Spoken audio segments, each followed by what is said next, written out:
we're literally choosing to live in these stories that cause us so much pain and make us stay small simply by not immersing ourselves into community. That's why I am so passionate about community. There's not one story I told you that didn't include another human breathing life into me after me being brave enough to ask a question in that community.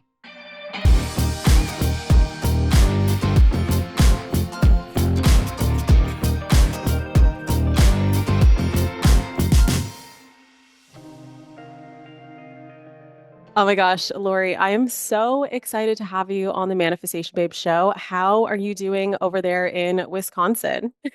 So I'm in Wisconsin for the summers. I do California in, all of the other times, but I know you're in Arizona right now too. And I did that for a while. But I'm doing great over here because I love boating, Kathrin. So it I was know you like, do. it goes perfectly with your show because a lake house was like such a dream of ours for so long. Mm.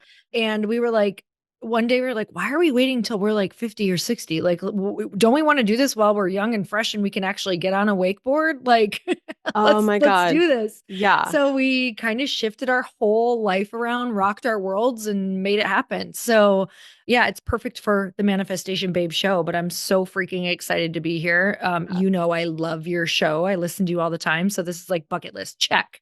Lori, well, Check you mark. are speaking of bucket list. Can I just take the people back to 2018 where we first met at Lewis House's Mastermind? And I just want to show, like, this shows so much of why I wanted you to come on this podcast because I know that I'm someone who really struggled with social anxiety, Mm. especially when I started my business. I felt like it was going through a really rough period of just awkward moments, like awkward moment after awkward moment after awkward Totally. moment. Totally. And I Yes. remember walking into this mastermind the very first weekend and like being completely starstruck by you, number one. Number two, thinking you were like the coolest girl in the whole wide world. And I was like, there's no way this woman's ever gonna like me. Like, there's no Oh my way God. I am ever gonna live up to the coolness factor to be like to be on the same frequency and wavelength as Wait, her. this is literally making me cry because I felt the same way in that room. This is Oh, so dumb that we do this to ourselves isn't and it? amazing. Isn't That's it literally wild? like, sorry, I had no idea because I was walking in the same way looking at women like you. And I think Jasmine was in that one or the next year she was, I can't remember, but it was like all of these women that I was just like, oh my God, do I belong in this room? Okay, Yeah. keep Yeah. going. Yes. So that, it's been such a pleasure just getting Mm, to know you over the last like 6 years and just seeing the amazing things that you've created and watching you grow and watching you thrive. You mm. are someone I truly look up to, and you are such a mentor to me. I don't know if you know that, but you're a mentor from afar. And so I feel like this is a bucket list for me to have you on the show. For anybody who's Mm. living on a rock and has no idea who Lori Harder is, can you just kind of share like a really quick snippet of just who you are and some of the cool stuff that you've created and some of the cool stuff that you are currently into? Oh my gosh. Well, I feel like this podcast is now just going to be mutual girl crushing admiration. Um, I love when that happens too. So I started my career in fitness. And the reason that I started in fitness was because I come from a really small town. And I also was raised in a more restrictive religion. And I tell those things because my circle of influence was very small. So take a small town and then take a congregation of 114 people. And I was only allowed to associate with people in the congregation. My family struggled with their weight. We had a lot of talk about anxiety. Like we really, anxiety and depression ran deep in my family. And so I just kind of thought that's how life was. Because when you don't see other things, you don't know what you can aspire to be. So you accept your surroundings as your reality typically. When I started to ask my mom for fitness magazines, because somehow something on the TV like broke through to me, like, hey, maybe if you did different things than what we're doing, like maybe if we did different habits and, different routines than what I was seeing my family do. Maybe it wasn't true what they were telling me. Maybe it wasn't true that we had bad genetics. Maybe it wasn't true that I would always struggle and get even more overweight as I became an adult, because that's literally what I was told. I was sitting around my table one day with my aunts. I have 4 aunts, and I remember they said, just wait, you'll be fat just like us. And I was like 10. No. And that stuck in my head so much that was the thing that opened me up to, like, I don't like that you are telling me what I'm going to be. I remember rejecting the statement. And for anybody listening, I just want you to think of a time when someone has, like, told you something where you've either been like, "Oh my God, I'm going to accept that," or reject it. And I think in my little 10-year-old mind, somehow I was like, I could either accept this or I can totally reject it and figure something out. And so Yeah. at that point, I think I saw like some Fitness America stuff on TV, which, if you don't know what that is, it was like routines where women do all this like tumbling and like some strength moves where they're like doing push-ups and they put it all to music. And I remember seeing it and being like, that, if you look that way, you must feel confident. You must like not have anxiety, and people must like you. Because at the time, I also started getting made fun of at a really young age. So I went to school in elementary school and then middle school, and then I homeschooled through high school. And I remember I was starting to get bullied because of my weight and my religion. So to me, I just saw that woman with the abs who was bouncing around. I'm like, if I look like her, maybe that will be like a defense to all of these things. That was just what our brains do, right? We're like, that Mhm. must be it. Yeah. And so I started this like obsession with fitness and would beg my mom for fitness magazines to learn about things. And come to find out, I did learn a lot from them. I learned that they were doing totally different things than we were doing. I was like, wait, we don't eat like these 4 meals a day with like broccoli and chicken and all of these things. We're like, rice-a-roni and pasta and pork chops and thirds and fourths. Like, I remember having thirds over the spaghetti pot. Like, that's where the love was. We just sat around and talked, and we congregated and we ate food. When we were sad, we ate. When we were happy, we ate. When we were bored, we ate. Like, I remember having 4 or 5 snacks after dinner watching movies. So now you get the picture. This is Oh, this is yes. where I'm from. So for Yeah. me, I started to understand as a teenager that when I would choose better food and go move my body, that I wouldn't feel anxious or depressed.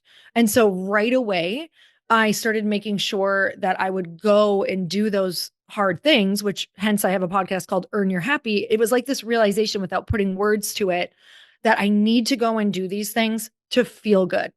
And Mhm. no one else in my family was saying that. They're like, this is just how we are. They didn't understand really what I was doing. And they'd be like, you're so disciplined. Oh, you're so lucky. I'm like, no, this sucks. It's hard. I hate doing it. It's not who I am yet. And so started in the fitness world in my early 20s, because the transformation for me was not just physical, it was actually quite spiritual. Like, it cracked me open to other ways of being. And when we start getting healthy and when we start moving our body, I believe that's when we get more access to God, to source, to whatever you believe in. And Mhm. so I would start getting these little like nudges of other things, like, whoa, maybe there's more for me out in the world. Like, I remember feeling that, like, you are made for more. And that did not happen until I started eating better and moving my body. There was like nothing was speaking to me before this, nothing. It was like, Mhm. no feelings, no emotions, no visions, no dreams. And I'm telling you, when you clean all that up and you start moving and you get these rituals, you know this better than anyone. Like, you open up that channel to what we're all connected to get divinely led. And so I believe that was the first kind of like spiritual awakening, was fitness, which is why it became so passionate for me to want to do it for other people. So now we have that groundwork. So fitness kind of opened this door of making me realize, when I started working out with these women, they not only would have that same kind of transformation, not all of them, but many of them, then they would want to do more. And I'm like, okay. Mhm. So I was getting into personal development at the time, and I realized what an impact it was making for me, because Yeah. I had such a fear of public speaking. I never thought I'd amount to anything because I didn't graduate high school. I had so much fear around everything, anxiety, fear. I can't speak in front of people. I'm too anxious. I have panic attacks, like that whole story. And so I was diving deep into personal development. And at the time, I was like, whoa, these women all need personal development now. Like, they're cracked open. They don't know where to go with it. So that's really when I started to host events. I hosted a 3-day weekend for 8 years called the Bliss Project. And it was really like diving deep into personal development. I was so moved by Tony Robbins events that I had gone to a couple times that I was like, I'm going to create this for women because I didn't see a space where women were not only doing that type of transformational work. So I took like some of those concepts, some of Jack Canfield's concepts, and then I took some serious like connecting concepts that I had created because I'm like, I'm so socially awkward and weird and I have really no friends.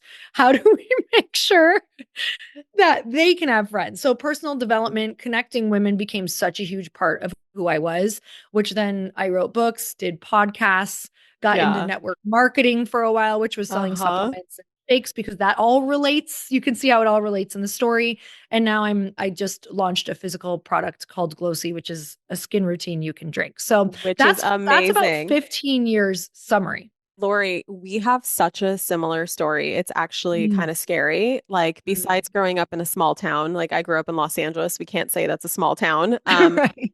But I did do dance when I was between like maybe 6 years old and 14 is when I finally was like, I've had enough. This is taking a toll on my mental health. I have eating Mm. disorders. Yeah. Like, no, we're not doing this anymore. And I'm so grateful I realized that at a young age. And I feel like this is such a characteristic of old souls because do you know how rare Mm. it is for a 10-year-old to like question a belief or question what they're being told? Like there are 30-year-olds out there in the world, 40-year-olds out there, 50, 70-year-olds out there who are still not questioning the things that they're being Mm. told and they're just like accepting it rather than being like, wait a second, do I want that to be my reality? And so I had a Mm. very similar experience where I'm like, I'm tired of being called fat. Like, I'm tired of being put on diets. Like, I've had enough. But I Mhm. really connected that, like, the Mm. fitness world, if I look a certain way, then maybe I'll have more friends because I was also bullied. I was also very socially awkward.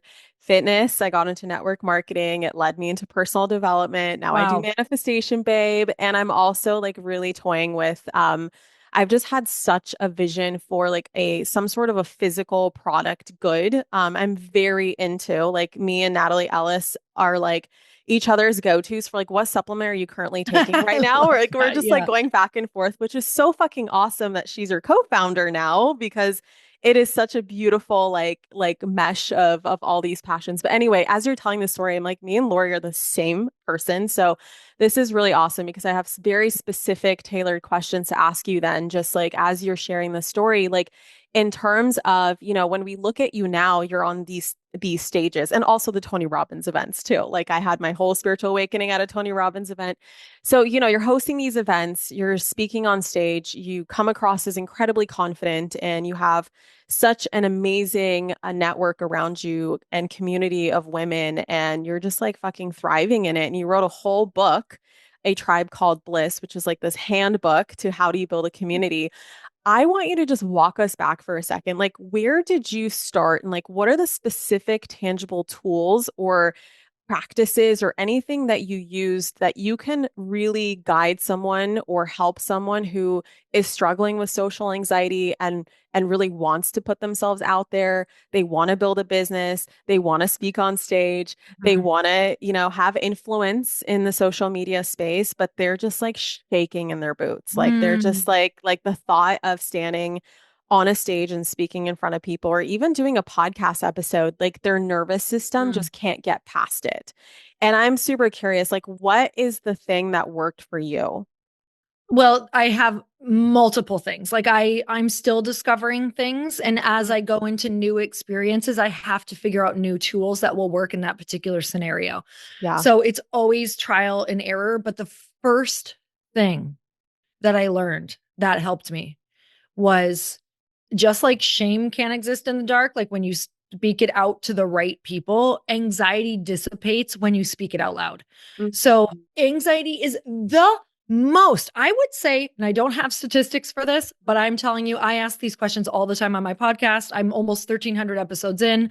I'm telling you, everybody has anxiety. Like it's a human experience. And I think anxiety is when you suppress an emotion and then you add shame around it. And so Yes. it grows. So anxiety it's like a self-fulfilling prophecy if you don't share it with other people.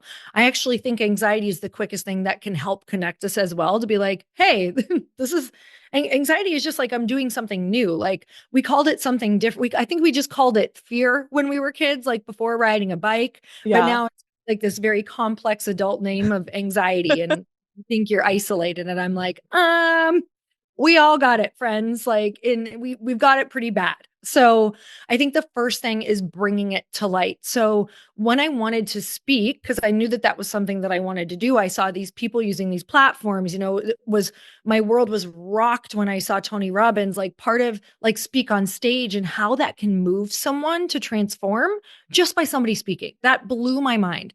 And so, for me, that original experience was fitness and watching people on stage. So I did that. And that still made me nervous because you're just physically up there. But my God, opening your mouth for people to authentically hear you, to be judged, that was like Yeah. level anxiety. At least the other stuff, I'm like, I could like disassociate myself from my body and be like, well, they don't know me. Like they can judge me on this external, but they don't know me. Where when you open your mouth, it's all over. They be Yeah. judging for the you, so The whole you. the whole you, and that can start to hurt. But I think that for me, the initial thing was talking about what I wanted and the fears that I had around it. So I'm like, I think I'm going to write another book, Kathrin, but I've been Yes. going around and doing this talk. It's called the Go For It formula. And one of the steps in there is figure out your fears and how to support them, not get over them. So it's literally like, what do I need right now to feel better about this?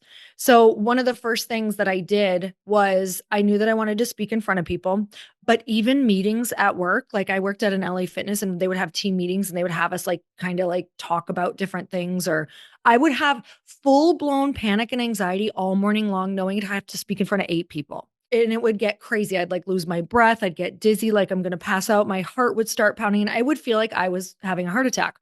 So I started realizing, okay, what if I just had 4 women over to my house? So I created a scenario in which this is what you need to do. You have to create real life scenarios where that feeling will come out, but you've created a safety net for yourself. Meaning, I invited 4 women over that I knew, and I was like, hey, I want to facilitate a dinner. I want to see how we can support each other. And I invited them over and said, one of my goals is to public speak, but I get so nervous even speaking in front of you guys. So I just want to share that this is one of the scariest things I've ever done, but I want to stand up. I want to facilitate like a conversation between you. And oh my God, I'm nervous. And all of a sudden, after I said it, it was like it left my body. It Yeah. was the weirdest experience of speak it, like bring it into the light. It's going to wash over you. It's a little bit like a tidal wave. Like tidal waves are big and scary and you see them coming, but once they're done, they're done. It's like a minute, 3 seconds. Sometimes it's 5 seconds. Sometimes it's a minute. Sometimes it's 2 minutes. But if you're confronting it and you're doing it and you're in a safe zone, like it will wash over you. So I started creating small intentional moments where I knew that I could recreate these anxious, scary things, but feel safe within it, going, hey, this is the emotion I experience. I get nervous when I do this, whatever. So I started with those things. And then when I had a win, it was like you actually have to think about those wins and stack them. You're like, okay, I did that. Yeah. That's so cool. I did that. So I think good. where people go wrong is they don't go back to it and go, well, I did that. Could I do it again? Yeah. And so it doesn't mean the feeling's going to go away. It means you didn't die. That's all we need. And I'm not even kidding. When you experience that much anxiety, like the win needs to be, I didn't die. I could do it again. Yep. Okay, Yep. great. That's how it feels. So I would go and create these little things. And when I would get opportunities to speak, I would say yes. That had to also be like a promise to myself. Like if I get an opportunity to speak, I'm going to say yes. Like if Mhm. somebody asked me. So if someone Mhm. asked me to share on a call, if someone said, share how you're feeling on a call, I'd be one of the first to raise my hands. Now, when I would do that, because some people are like, I can't go from zero to that. When I would do that, I would actually tell people I'd get on, let's just say they're like, "Oh, could you share something on a call?" I'd be like, "Yes. This is actually the biggest fear I have. I have a lot of like, I feel all of the emotions right now rushing through my body. Does anybody else feel this way? Show of hands. Everybody raises their hand. Like, usually on that, like minimum 50% of people will raise their hand and be like, yes, like that's why we're not raising our hands. And Mm-hmm. so in that moment, you have this realization that you just showed them that they could do it too. And they're exactly like you. And all of a sudden, it goes from somebody almost having a little bit of a judgmental perspective on you, like, do I like her? What is she about to talk about? To like, she's just like me. Oh my God, I love this. I'm so grateful she shared that. That was so vulnerable. I am now in connection. You know, Brene Brown talks about that all the time. Like, the minute we can share something vulnerable that someone else experiences, like that is what true connection is. So Mm-hmm. I had these moments of realizing that I was actually connecting with the audience even deeper than what some of these really polished speakers were doing. And Yeah. now I love a polished speaker. In fact, I spent half of my life trying to be one. And then I realized that's just not who you are. Like, Yeah. your superpower. So if you're relating to me, your superpower is probably the same as mine. And that is probably really vulnerable connection with people, which is so crazy powerful. I think it's just as powerful as one of the most polished speakers out there, because you're in it, you're speaking from the heart, you're connecting deeply with people, and you're showing them real time what it would look like for them to be up there.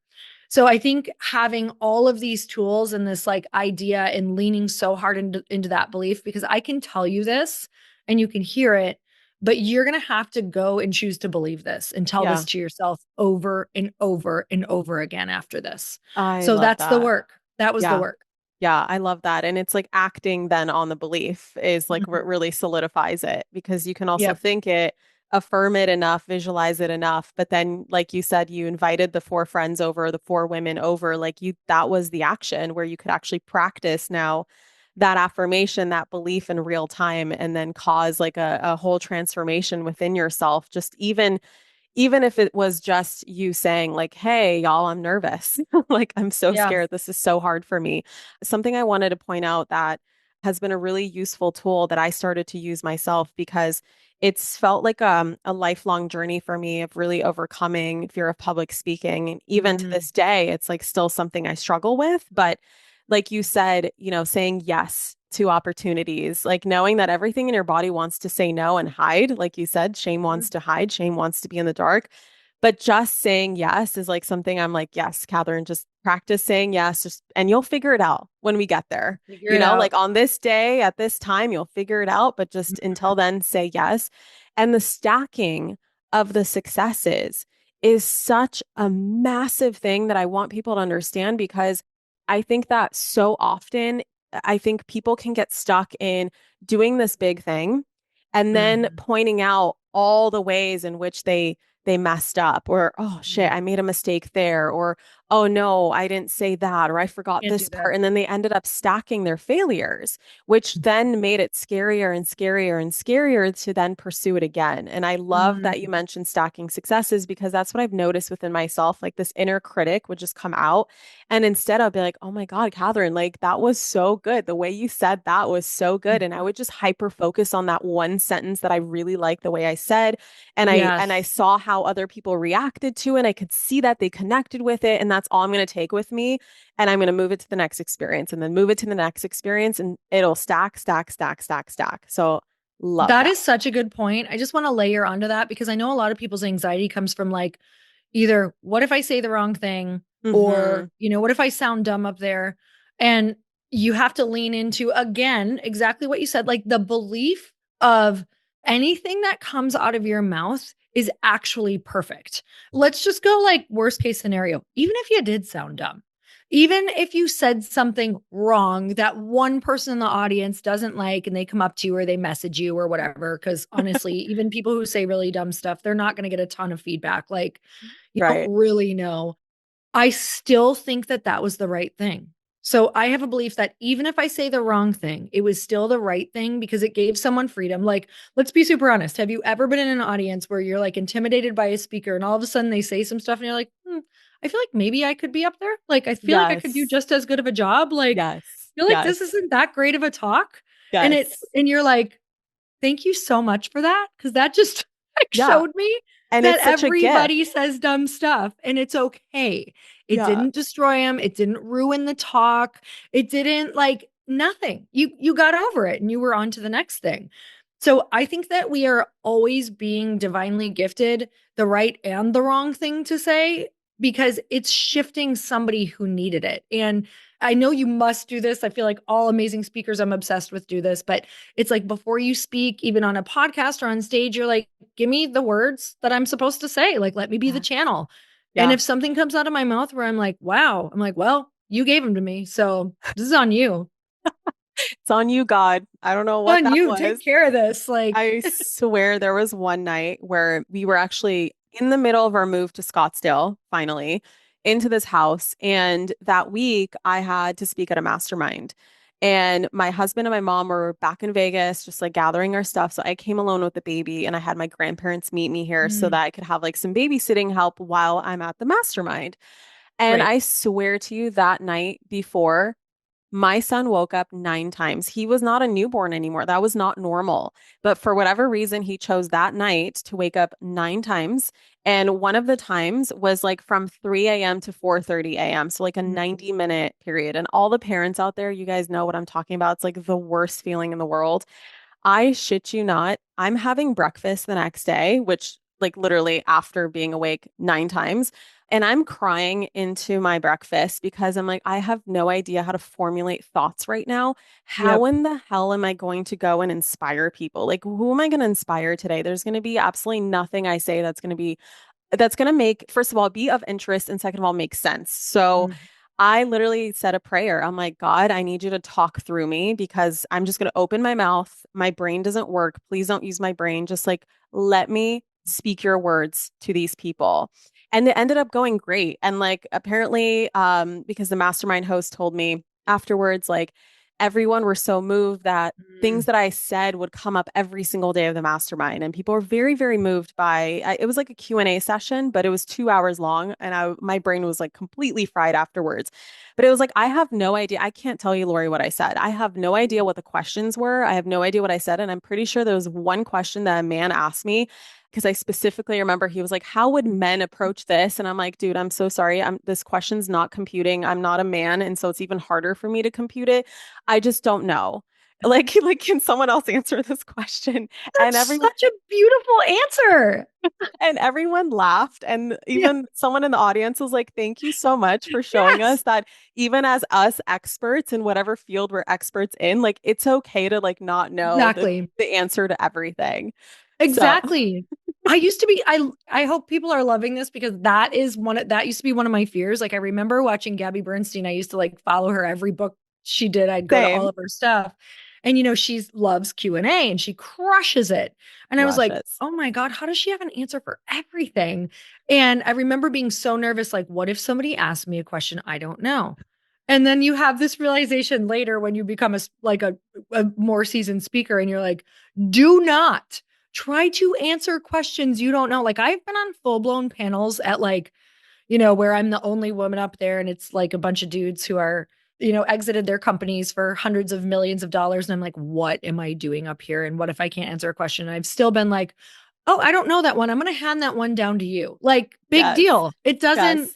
you sound stupider and put yourself through more like trouble trying to answer something. And people know when you don't know, or they know when they're like, you just totally confused me. Like you talked in a Yeah. circle. Like we don't expect people to be full blown experts. And I think we're in such a beautiful time in history of authenticity where it's like, no, say you don't know, pass the mic down, or just say you don't know if it's just your only, it's a one man show. Like it's okay to move on and say, hey, you know what?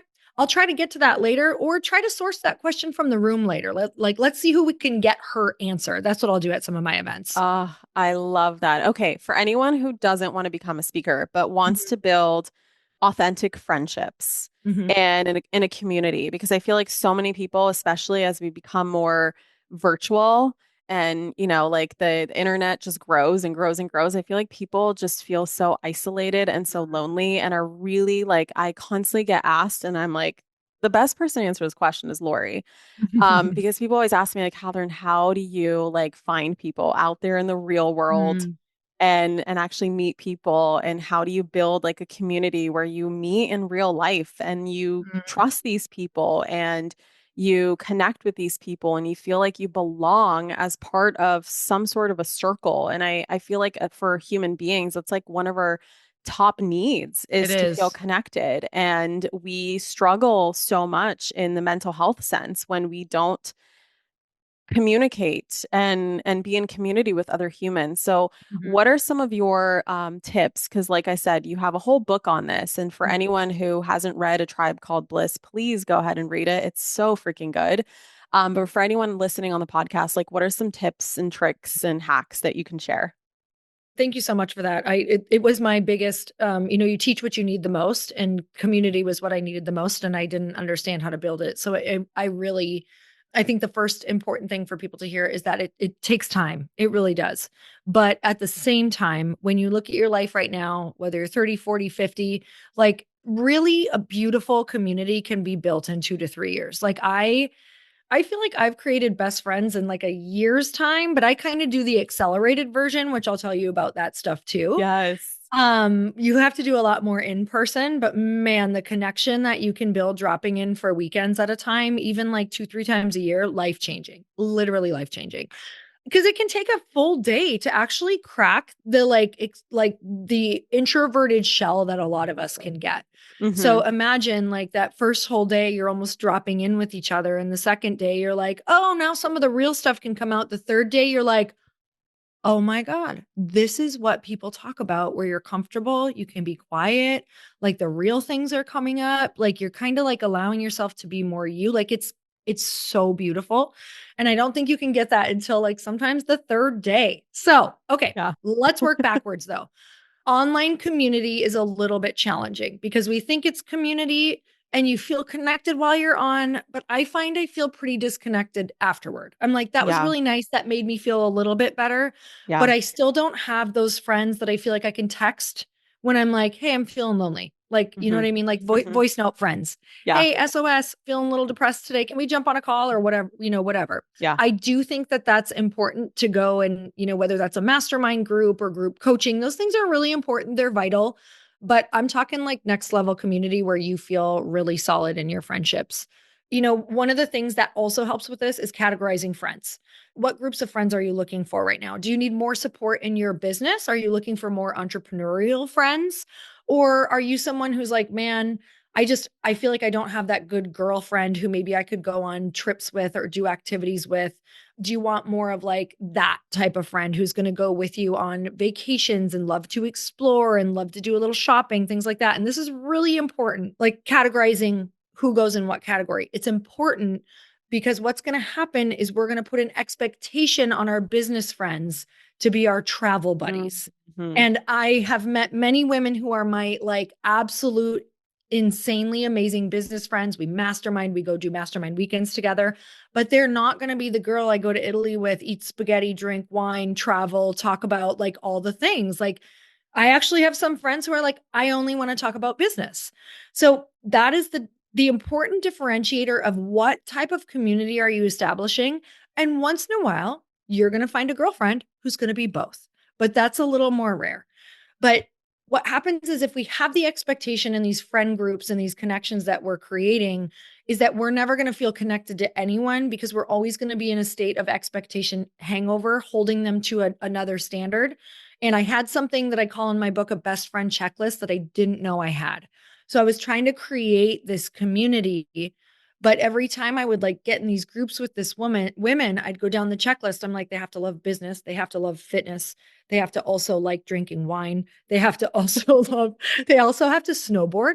I would love if they did summer sports. And then it was like nobody was falling into this category because we're so multifaceted that we have to break our friends up into sections. So let's Mm. just talk about entrepreneurship because right now I think there's a lot of people who would love to be like have a running partner, a similar business or in their business and feel like maybe someone to hold them to a new standard in the entrepreneurship friendship world, like building that community, I have always had to pay to really find those friends. Because if Mm-hmm. I want an up leveled friend who has high standards and is going to hold themselves to that, it's hard to just find those people online. A Yeah. lot of times, or we'll go to people who are like 10 or 20, like notches ahead of us. Like they're so much further in their career.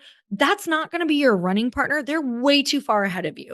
Hmm. Unless you have a lot of value to offer them. What we want to find is people who aren't in a similar place as you, so that you guys you're in a fairly equal place where, it's not like a mentor that you're trying to get into your life. Like that's a very different energy and a very different conversation. Hmm. So I've always gone into rooms where those people have paid their way, because money is a tangible, energetic promise. It's like it says not only to yourself, like you're going to show up for this thing and you're going to show up in a certain way and you're going to show up, it's going to pull your higher self out of you. That's what money does. It literally is that energetic, like Yeah. promise to the universe. But that's what the other people are doing too. So they're going to show up.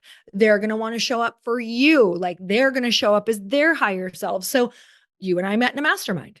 I mean, it's like how we came together. It's like how we started to know of each other. And we paid a lot for that mastermind. Oh, And I yes. promise you, I showed up in a very different way in that mastermind because energetically we put so much money down. And I know that you did too. And it was like, this girl is serious about her business. These people in this room are serious about their business. If I say, hey, let's meet once a month and talk about our business, I can guarantee she's not going to be late for that call and she's going to show up. Where Right. when I just chose people online, because I did a whole like, crazy experiment for years before this too, that I talk about in the book, like a lot of people flaked. A lot of people didn't Yeah. show up. A lot of people didn't follow through with their goals. So I was kind of like, see, it's hard. There aren't those people out there. And so I do believe in that world, you're going to have to go and pay to be in a mastermind or go to an event, or you can even join some group coaching online and take it offline, right? Like go try Mhm. to meet once a month, whatever that Yeah. looks like. So that's really how I've made a lot of my entrepreneur girlfriends. And as you get more into the world and you start getting invited maybe to speak on podcasts and stages and things like that, that's when you can start making those friends without having to necessarily pay for them. Yeah. What did you say? Money is an energetic promise, or it's how you said it was just so genius. Can you say that again? I think I said Money money isn't, is an energetic promise to the universe. yes, that is so fucking good. I just wanted to point that out. Okay, I just want to pivot real quick. Actually, let me just finish off this friendship community topic because I know that a lot of people, as they start growing, Mm. they start to outgrow certain people. And I know Mm. that's a very, very common thing that can be Yeah. so scary.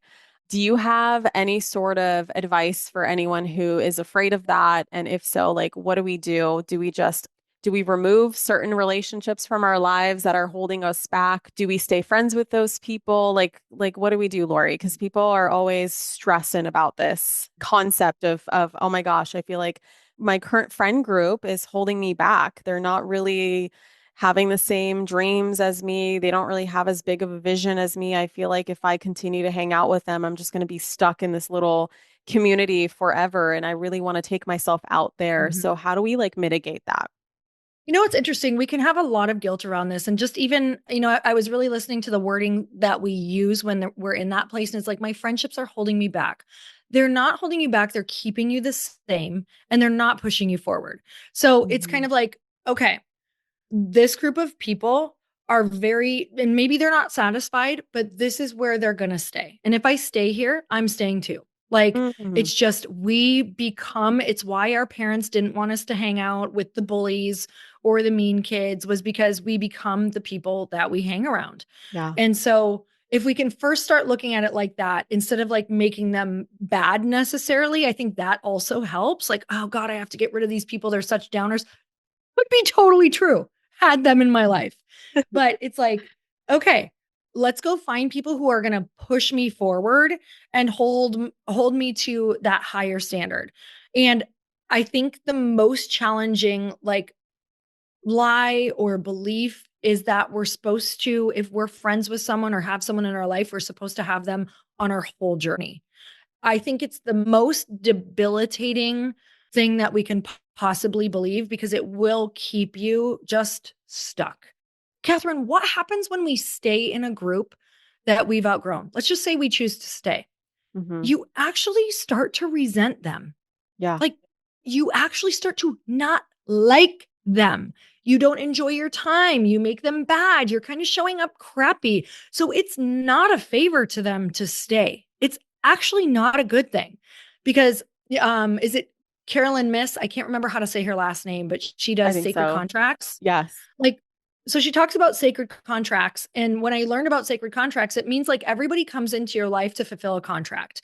And when you think of a contract, now I'm in this world of having a physical product. Let me just tell you about contracts because I only want to work with contractors right now, to be honest, because I'm Uh-huh. like, I don't want to hire too many full-time people. Uh-huh. Because we're new, we're young. I don't know who these people are yet. I'm not even sure what their Right. positions are going to be. That's Right. kind of like how I look at even relationships. I'm like, okay, this contractor was with us for a year. They fulfilled that contract. It was great, but now we've outgrown them. It's time to go to a different agency, or I need to go find someone full time who has done this in other companies. Now that our company's grown some more, now they're ready for it's kind of like you're ready for these other friend groups, Mm-hmm. just like now my company's ready for someone who's a little bit bigger, a little more wise, someone who's done this before.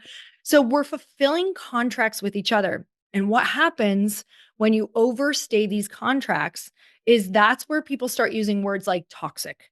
And Yeah. I don't think people are toxic. I think overstaying your contract is toxic. So Mm-hmm. it's like, no, no, you just let that onion rot.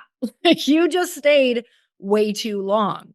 And I think you see this with a lot of friend groups where it just goes so south. And it's like, you guys knew this was over a long time ago. Yeah. Like, you just kept trying to stay. You kept saying yes to those wine nights, even though in your gut and before you'd leave, you'd complain to your husband for 2 freaking years about how much you hated what they talked about, but you kept going and then it exploded in your face. Yeah. And so once you start getting into this and you start understanding how to break those off, which I'll talk about in 1 second, like, you'll never find yourself in those positions again because your gut will speak to you, your body won't allow it. You'll actually end up speaking your truth, or you'll start to pull yourself away and limit yourself. So this like Mm-hmm. never happens to me anymore. It's so rare that it happens Mm-hmm. because I can feel it. I know what that looks like. I know how to end it, all of those things. Yeah. So if you're in a particular friend group right now, you don't have to go to the group and be like, you guys are holding me back. Like, you're not good for me anymore. I find that it very rarely requires a conversation if you start doing all of the things that you want to do and start really pulling a lot more positive people in and getting these new friendships in the fitness world, which Kathrin, maybe you'll remember this. It's called crowding out. So Mm-hmm. whenever I would tell people like how to eat healthier on their plate, I'm like, just try to overcrowd your plate with like veggies in the salad and like a leaner protein.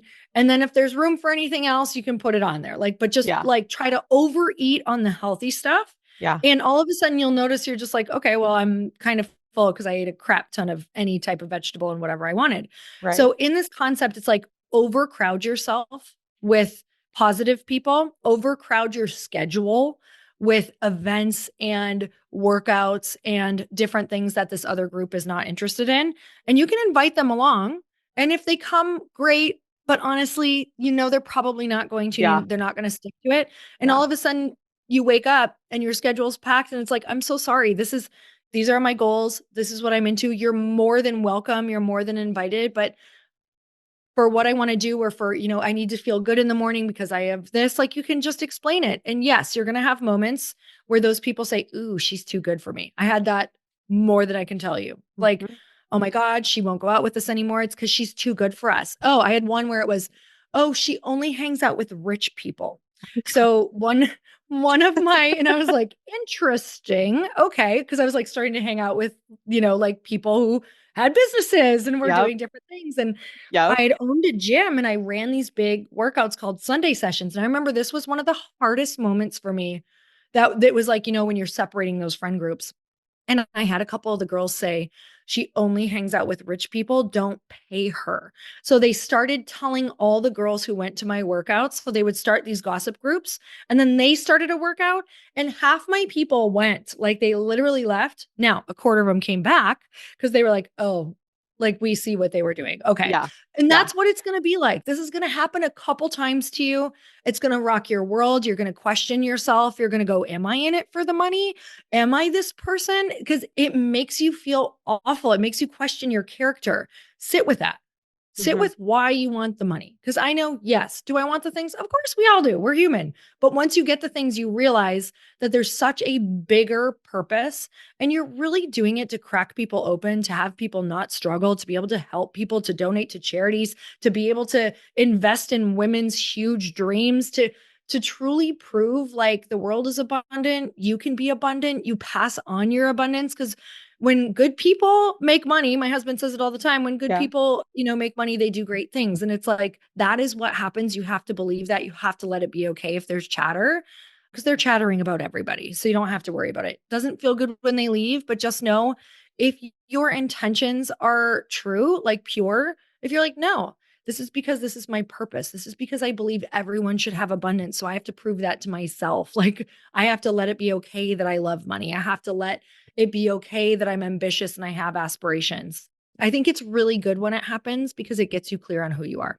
Oh, so good. I feel like real quick pivot and transition into like career stuff and career pivots just to kind of end and round out this podcast episode. I know you've gone through some pivots, some really big Mhm. pivots, especially since we've talked about how you started in the fitness space, then in the personal development space. Now you're in the wellness space. It's like and you're still in all the spaces at the same time, but also like your focus. I could see how your focus has transitioned over the years into various other passions that you've had. And I'm super curious, similar to, outgrowing friend groups, do you feel like the same thing happens where you outgrow certain career paths or certain businesses? Like what leads Mhm. you to make those pivots? And how has that been for you? And I know that we've talked before where there have been challenges and have been fears and really stressful things Mhm. coming up. And like, how did you overcome those fears when it came to career pivots? Oh, it's the same as exactly what we were talking about with friend groups. And I'm Mm. looking back to when I really wanted to get into fitness and I wanted to compete on stages. I had never done that before. I didn't know how to do a what they call like a competition diet. I didn't know how to walk on stage. You don't know any of that Yeah. stuff. Yeah. So the first thing that I did was, who's done this before or who teaches this? So I went and I went to a camp that specifically, like I searched on, like I actually found it from a woman who was on MTV, but then I searched like online and looked at all these different things, and you look in magazines, all the stuff. So I took the risk, which was so scary. I'm a newbie. I went to this camp and you learn everything because that's what it's for. It's like all the people are doing the same thing. You're in a group of people with the same common goal. So those became my friends for years because we had all of the same interests. Then when I started to get into personal development, that was the moment where it was a little bit hard. I had to kind of pull away from those friends because I didn't want to eat, breathe, and sleep chicken, broccoli, Yeah. rice. Like I couldn't do it anymore. It wasn't healthy for me. I needed to be away from that mindset and people who were doing that because otherwise I wanted to slip back into it because this is the most important when you're pivoting. You'll want to go back to what you have known and what you got noticed for and what you got validation for. So I kept getting pulled back to the fitness world because I did not feel validated in the personal development world yet or seen in it. Like I Yeah. didn't feel recognized, I didn't feel taken seriously. Kathrin, I kept literally going and writing the magazines because I had gotten magazine covers. I kept writing them like, hey, let's work out another like cover shoot. So I kept distracting myself from what I was doing because cover shoots for me take at least 10 to 12 hardcore weeks of prepping for deciding what, because a lot of times you'll do the workout, the layout, you'll write the article, all of the things like you'll come as a package to the magazine. And so it was another 10 to 12 week distraction that I kept distracting because I wasn't getting validated Hmm. in my next career. So I want Hmm. people to really hear that transition period, it's like transplanting a baby tree from a pot. You're only going to grow so much until you transplant it into the ground. But there's a time period called shock where you have to take extra care and nurturing of that tree if it's going to live. Like, Mhm. so there's a grace period for yourself where you have to take extra care. You have to validate the shit out of yourself, nobody else's. Like, you have to have grace, you have to have love, you have to have extra nurturing, you have to do all of these things, knowing that if you do that, you'll survive and turn into the like an even bigger tree because you're putting yourself in a new situation. And so transitioning from fitness to personal development, I kept seeing myself go back and had the realization, I'm doing this. I have to stop. I have to go full, I have to lean full force into this. Where are these communities? So I dove into those communities. Gabby Bernstein, Jack Canfield, Tony Robbins, like dove in. I just all in, reading all the books, podcasts, like nonstop. I was probably consuming anywhere from like, I don't know, 2 to 6 hours a day of different things. Like it was just always on. It was always in the car. It was Mhm. always in the background. And all of a sudden it was like, okay, that felt like an identity to me. And so, same thing with going into writing books. Like, I didn't know how to write a book. You guys, I didn't graduate high school. I could have fully held the story of like, I'm an Yeah. idiot. I can't write a book. Yeah. And like, who on earth could possibly do this if they didn't graduate high school? And so I went into, I was in the Gabby Bernstein community. She started doing courses on writing books. So I'm like, okay, head first, let's learn about how to do it. Marie Forleo, learning how to write copy, like just went all in learning. Took me like 4 years to figure out how to write a book because I couldn't even learn. I didn't even understand how to put myself on a schedule to write a book. Like Mhm. it took me 4 years. Yeah. So end up writing the book because I'm immersed in this community. And when I wanted to do a physical product, what do you think I did? Only listen to founders, only listen to people with products. I transitioned from the spiritual world, book writing world, all of those things. I'm like, peace, I'm out of here for a little while. Love you guys. You like, I took what I needed for now, might be back, probably will, but I fully transitioned. Won't listen to those like only business podcasts, only founders, researching products, trying products. Like, you just have to immerse yourself in that world and surround yourself with it. So, as you're going into things, it's not that you're not going to be it, it's that you need to create the reality around you. And in the reality of the world that you've created around you, putting yourself in those containers, the containers will change you. Like, trust that the containers and the things that you are always listening to will change you, because then like raising money, never done that again, didn't graduate, story in my head, like I'm done with numbers. But I was in these groups and containers of people where at a dinner I was like, okay, hey Bill, the guy who helped me raise money, who I knew like had raised a ton of money, Uh-huh. um hey Bill Glazer, do you think if I didn't graduate I can raise money? Like that was a real Oh. question. He was Yeah. like, yeah, why would you need to have graduated? Like, okay, great. Tell me more. And he's like, you have people to help you. You're a natural storyteller. This is what you're going to do. Someone can help you with the deck. Here's what it's going to look like. I can even be on some of those first calls. Can I do that? Yes, I Mhm. could do that. You know what I mean? I supported Mhm. myself. How do I support myself around this fear? Here's my big fear. I outed the fear, right? By saying, I think I'm dumb. I didn't graduate. Do you think I could Yeah. do this? Yeah. And he's like, of course. Here's how you do it. So that would have never happened if I didn't fully immerse myself into that world. Being able to take every single scary thing that I had, say it out loud at these dinner tables with people who, had companies, started companies, whatever that looks like. And they're like, oh, that's easy. They take complex, hard things and go, oh, yeah, I did that. Here's how. Like, we're sitting in the struggle. We're causing our own pain. We're literally choosing to live in these stories that cause us so much pain and make us stay small simply by not immersing ourselves into community. That's why I am so passionate about community. There's not one story I told you that didn't include another human breathing life into me after me being brave enough to ask a question in that community. Lori, you are such a wise gem. Like, I Mm. have gotten and received so much from this episode. I can only imagine what the listeners are getting out of this because this Mm. is just blowing my mind and making me rethink so many different Mm. strategies of mine where I'm like, oh my God, I don't think I'm putting myself in enough community. I feel like that's a missing key for me. And I feel Mm. like this was a divinely manifested episode for me. So this has been such a pleasure having you on this podcast. I have one final question for you. Two, actually. One of them is where we can find you, but we'll get to that in a second. What are you, because this is the Manifestation Babe podcast, what are you currently manifesting into your life? Put it Oh, out there.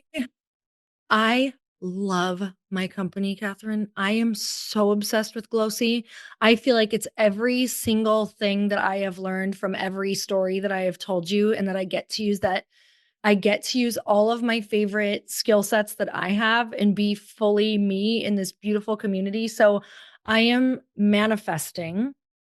Let's see. I'm manifesting. How do I want to say it on this podcast? Because I know that words are so important. Just So say it and I I can am, help. I am manifesting like wild growth where we're a household name. People adore the product. It's transforming lives.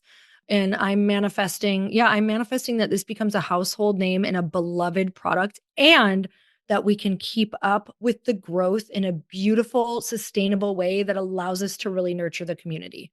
I love that so much. And that's such a reflection of just who you are. And I know that you care so much about people and you just genuinely have a big heart and want to help people and just help them get out of some sort of suffering, no matter what that suffering is, if it's a health and fitness suffering or a like vitamin, mineral hydration suffering or a mental suffering in the personal development space. I think that you are just such a beautiful soul and put here for a reason. And I'm so, so inspired by you. Thank you so much for coming on to my show. And for anyone who doesn't know where to find you, doesn't know where to buy Glossy, doesn't know where to buy your book and follow you, can you just kind of pimp yourself out for a second? Oh my gosh. Well, my whole life is Glossy. So it's getglossy.com, GETGLOCI. You have a coupon code. It's Kathrin. And it's for 25% off, you guys, of first subscription. So go use that because we would love, love, love to have you.